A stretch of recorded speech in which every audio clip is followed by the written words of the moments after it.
ये 7 बिंदु हैं जिनकी बुनियाद पर यह कहा जा सकता है कि भारत के मुसलमान दुनिया में सबसे ज़्यादा जो प्रताड़ित समूह है, most oppressed communities in the world, उनमें से एक है।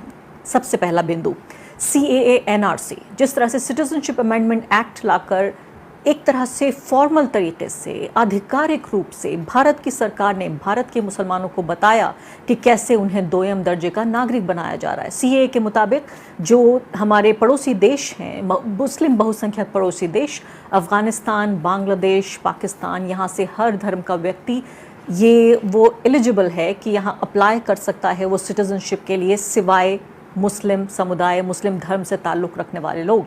यानी आप कितने भी प्रताड़ित हो सकते हैं आप पाकिस्तान में, अफ़गानिस्तान में, बांग्लादेश में, लेकिन भारत में आपके लिए, भारत की धरती पर और भारत के सीने में आपके लिए कोई जगह नहीं है। तो सीधे तौर पे ये बताया। NRC का मैं जिक्र करना चाहती हूँ। मैं अमित शाह का वो भाषण आपको याद दिलाना चाहती हूँ जब उन्होंने घुसपैठियों को दीमक की संज्ञा दी थी, और सीधे तौर पे ये निशाना किसी घुसपैठी पे नहीं था, ये भारत के मुसलमानों पे था कि किस तरीके से जो ध्रुवीकरण है उसकी राजनीति का इस्तेमाल करना चाहते थे। बंगाल चुनाव की बात है ये। पॉइंट नंबर 2 पे आ जाइए आप। लव जिहाद या फिर एंटी कन्वर्जन लॉज। लगभग भारत में 1 दर्जन राज्य ऐसे हैं जहां पर लव जिहाद के नाम पर एक तरीके से या दूसरे तरीके से कानून बन चुका है। सीधे तौर पर यह भारत के संविधान की अवहेलना है, लेकिन उसके बावजूद आप ये देखिए कानून बन चुके हैं कि अगर कोई मुस्लिम पुरुष किसी हिंदू महिला से शादी करता है तो सीधे उसको क्रिमिनलाइज किया जाएगा, उसको लव जिहाद का नाम दिया जाएगा। और जिस तरीके से डीमोनाइज किया जा रहा है पूरे मुस्लिम पुरुष बरादरी को, ये लव जिहाद के जो कानून हैं, ये लव जिहाद का जो पूरा ये एंटी कन्वर्जन लॉज बनाए जा रहे हैं। उत्तराखंड में आपने देखा कि कैसे मार मार के वहाँ के मुस्लिम दुकानदारों को भगाया जा रहा है वहाँ से, लव जिहाद की झूठी परिभाषा गढ़ के। पॉइंट नंबर 3, आर्टिकल 370 को हटाया जाना कश्मीर से। कश्मीर एक अकेला ऐसा राज्य था भारत में जो कि मुस्लिम बहुल राज्य था। वहाँ से किस तरीके से उस मुस्लिम बहुल राज्य को उसकी पूरी पहचान, सांस्कृतिक, राजनीतिक, सामाजिक पहचान छीनकर पूरे राज्य को एक जेल में तब्दील करके उनसे तमाम अधिकार उन लोगों के छीन लिए गए, यहाँ तक कि अब वो राज्य भी नहीं है, यूनियन टेरिटरी है। सीधे तौर पे एक मैसेज था भारत के मुसलमानों के लिए और उन लोगों के लिए, उन लोगों के फेवर में जो नरेंद्र मोदी को ऐसा करता हुआ देखना चाहते हैं। पॉइंट नंबर 4, जिस तरीके की नरसंहार की आवाज़ें हर तरफ से आ रही हैं, ये वो लोग हैं जो पूरा सपोर्ट नेटवर्क बनाते हैं नरेंद्र मोदी के लिए। हमने देखा किस तरीके से उत्तराखंड के हरिद्वार से बाकायदा पब्लिक मंचों से लाखों मुसलमानों की हत्या और जो मुस्लिम महिलाएं हैं उनके बलात्कार की धमकियां दी गई और उन लोगों का कुछ भी नहीं बिगड़ा।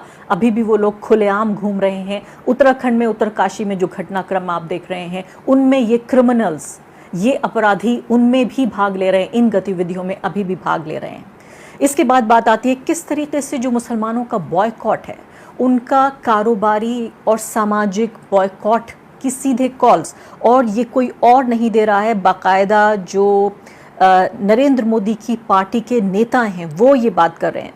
बीजेपी के सांसद हैं जो VHP की मीटिंग में उन्होंने अक्टूबर के महीने में 2022 में, 1 साल भी इसको नहीं गुजरा है, बीजेपी के सांसद परवेश साहिब सिंह वर्मा, उन्होंने बाकायदा ये कहा टोटल बॉयकॉट होना चाहिए मुसलमानों का।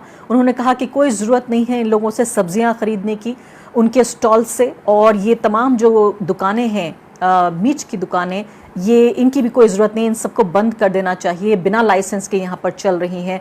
और अगर इन लोगों को आपको सीधा करना है तो ये इसका पूरा सल्यूशन आपको ढूंढना पड़ेगा, हल आपको ढूंढना पड़ेगा। हल ये है टोटल बॉयकॉट।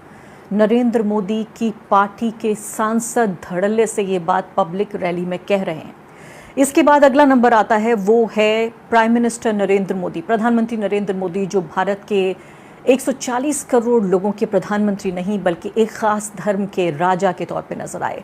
पहला ऐसा नज़ारा हमने देखा जब उन्होंने राम टेम्पल का उद्घाटन किया, राम मंदिर का उद्घाटन किया। उसके बाद हमने देखा, अभी 2-3 हफ्ते पहले की बात है, हमने देखा किस तरीके से जो नई संसद का उद्घाटन हुआ। इन दोनों मौक़ों पर नरेंद्र मोदी ने साफ तौर पे बताया कि वो 140 करोड़ लोगों के प्रधानमंत्री नहीं हैं। जो गुणगान कर रहे थे वहाँ पर वो डेमोक्रेसी का, कह रहे थे हमारी रग रग में है, हमारे खून में है, हमारे दिल में, हमारे दिमाग में है, हमारी विरासत में है। मुझे याद आ रहा था अमिताभ बच्चन का वो गाना जब वो कह रहे थे कि I dance English, I sing English, I eat English. लगता था कि डेमोक्रेसी के लिए वो ऐसे ही कह रहे हैं कि I eat democracy, I sleep democracy, I walk democracy, I talk democracy. लेकिन उस सब के बावजूद यहाँ पर इन दोनों मौक़ों पर हमने देखा कि वो एक हिंदू किंग की तरह नज़र आए। आखिरी बात और सबसे अहम बात कि किस तरीके से गैर कानूनी